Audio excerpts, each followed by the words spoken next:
Halo, assalamualaikum. Realme GT 2 Pro. Sudah nonton belum video hands-on-nya? Kalau belum, nonton dong. Di sana saya sudah bahas speknya lengkap, isi dalam paket penjualan, kemudian desain dan build quality, lalu output stereo loudspeaker-nya, skor ATU benchmark-nya, hingga harganya. Dan saya merasa langkah Realme sudah tepat mulai dari pemilihan desain, kualitas bahan, spek teknis, hingga harganya tadi. Bahkan sampai saat ini, smartphone ini masih jadi flagship Android dengan Snapdragon 8 Gen 1 dan layar AMOLED 2K yang paling murah loh. Sekali lagi saya tekankan, paling murah tidak sama dengan murah. Ya, siapkan dana 9,5 juta rupiah jika ingin memiliki smartphone ini. Anyway, sebelumnya saya menguji perekaman videonya sebatas untuk sampel di video hands-on kemarin saja. Dan pas ngedit hasilnya, asli saya takjub. Hasilnya tajam, warnanya vivid, dan juga sangat smooth ya. Termasuk saat kemudian saya mulai pakai buat rekam di 4K 60fps, lalu upload ke Instagram Story, hasilnya pun memukau. Sampai ada yang menanyakan direkam pakai apa story-nya. Kalau foto, malah cukup banyak ya saya ambil sampel kemarin, dan sudah dimunculkan di video yang kemarin itu. Jadi rasanya aman buat bilang kameranya standar flagship juga, dengan catatan tak punya lensa telefoto. Catatan lain adalah masalah always on display di Realme UI. Setelah hari keempat pemakaian mulai muncul kebiasaannya, yaitu kadang tak menyala sesuai jadwal yang sudah diatur. Untung nggak sampai bikin layar tak padam dan menguras baterai seperti kejadian di Realme GT Master Edition dulu. Lalu, saya juga tak suka dengan fitur glance di lock screen-nya. Meski bisa dimatikan dari setting, namun anak saya yang paling kecil saja bisa menyalakannya lagi dengan mudah. Karena memang tak perlu unlock screen dulu kan. Jadinya Realme GT 2 Pro saya sering jadi sasaran dia untuk dibuka-buka glance-nya dan dilihat konten-kontennya. Karena berasa kayak lihat IG Reels atau Story ya jadinya. Tapi ini tak perlu membuka kunci layarnya dan juga tetap menguras kuota internet ya. Dan membuat screen time-nya anak saya nambah terus. Ini penting nih buat jadi perhatian dari developernya Realme UI. Sisanya sih udah oke, Realme UI yang base-nya ColorOS Android 12 ini enak dipakai. Untuk toggle akses kamera dan mikrofon juga sangat mudah. Nah, buat gaming, saya main PUBG Mobile doang. So far smooth kak, mainnya di Smooth Extreme. Mentoknya di HDR Extreme memang, tapi pasti settingan ini bikin lebih panas. Apalagi kalau kita nyalain GT mode-nya.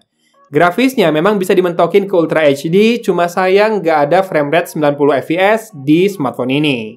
Battery life belakangan saya makin jarang pakai ya. Ternyata kalau lagi idle bisa tembus hampir 2 hari dengan rata-rata SOT atau screen on time 2,5 sampai 3 jam. Tentunya ini setting resolusi ke Full HD Plus dan refresh rate-nya dinamis. Sementara rekor screen on time saya memang baru di 4 jam 52 menit ya, kurang intens memang. Saat itu baterai usage-nya mencapai 43 jam 52 menit. Yes, Realme GT 2 Pro ini juga so far jadi satu dari 2 device yang SoC-nya pakai Snapdragon 8 Gen 1 dan bisa memendamkan baterai 5000 mAh. FYI, harga device yang satu lagi 2 kali lipatnya HP ini. Untuk charging, jika menggunakan charger power delivery, Realme GT 2 Pro ini berjalan di 18 watt ya pengisian dayanya. Buat saya segitu cukup karena saya lebih memilih menyimpan charger 65 wattnya dengan alasan lebih memilih umur pakai baterai yang lebih lama. Atau biar chargernya masih baru pas saya jual lagi. Saya sendiri belum memutuskan akan dijual lagi atau tidak, cek saja lapak kanan saya ya. But overall, Realme GT 2 Pro ini sah ya jadi flagship atau mungkin terminologi yang lebih tepat adalah high-end device yang sejajar dengan produk selevel dari brand lain yang sudah lebih settle. Buat yang nyari spek versus price comparison yang tinggi, ini rasanya akan memuaskan dahaga Anda apalagi kameranya ternyata perform sangat baik. Jadi selamat Realme, flagshipmu mantap dan mungkin kasih jarak ya sebelum rilis GT series selanjutnya. Please ini mah. Biarkan mereka yang menabung untuk meminang GT 2 Pro ini bisa bernafas sejenak. Sip, gitu aja ya update review buat smartphone ini. Selamat menunaikan ibadah saum Ramadan. Kalau pusing dengan THR mau diapain, saran saya gunakan untuk membahagiakan orang terkasih lebih dulu. Oke, wassalamualaikum warahmatullahi wabarakatuh. Rekam di 4K 30 fps, panning. Sambil coba turun tangga ya. Stabilisasi masih lumayan banget. OIS-nya kerasa.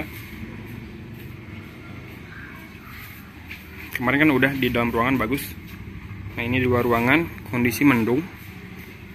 jadi malah pencahayaannya bagus, nggak terlalu terang, nggak terlalu silau. Kalian simak audionya juga.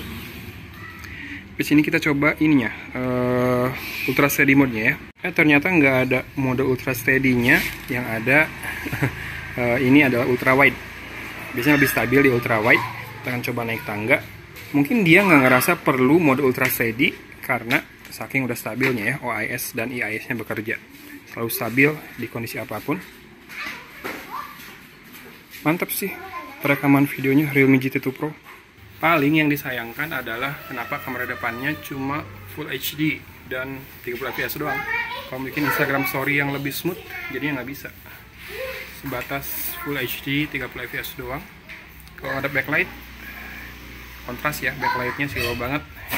HDR-nya kurang, tapi paling nggak dia prioritasin meteringnya ke wajah biar tetap terang.